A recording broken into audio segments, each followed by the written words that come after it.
মই এতিয়া দিব ইচ্ছা আছিলে এতিয়া বস্তুৰ অভাৱত মই দিব নোৱাৰিম। হয়, মোৰ পৰিচয় হ'ল গাঁও দীঘলবৰীয়ানী, ডিষ্ট্ৰিক্টটো মৰিগাঁও হয়।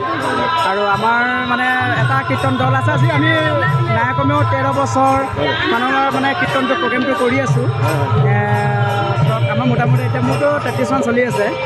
কিমান বছৰ প্ৰগ্ৰেমটো কৰা নাই কমেও 16-17 বছৰ মান এনেকুৱা মানে আপোনালোক গোটেইকেইজন গোটেইকেইজন বেলেগ বেলেগ আছে।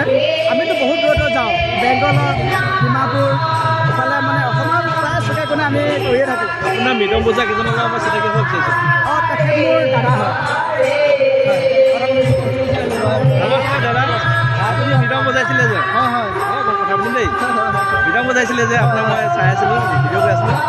মই ধনজিত দত্ত লগা মোৰ ইউটিউব চেনেল হয়, আপোনাক শুনাইছোঁ। আপোনাৰ নামটো পইচাটো জনাবচোন। মোৰ নাম শ্ৰী উৎপল ডেকা বজা। হয়, মই খোল বজাই ভাল পাওঁ, মানে সৰুৰ পৰা বজাইছোঁ। এতিয়ালৈকে ইমানখিনি বজাইছোঁ আৰু। ঠিক আছে, মই বহুত ভাল পাইছোঁ। থেংক ইউ আপোনাক বহুত ধন্যবাদ দেই। আপোনাৰ পাৰ্টিটোৰ নাম কি বুলি ক'লে জানো? ভাই এনেই জনাজাত ভাই ভনী সম্প্ৰদায় আছিল। হয়, এতিয়া আৰু ভাই ভনীয়ে চলি আছে বৰ্তমানলৈকে। আপোনাৰ পাৰ্টিৰ নাম ভাই ভনী সম্প্ৰদায়, ভাই ভনী পাৰ্টিৰ নাম। Thank you. আমি ইতিমধ্যে গম পাই গ'লোঁ দেই। চাব দেই, চাব।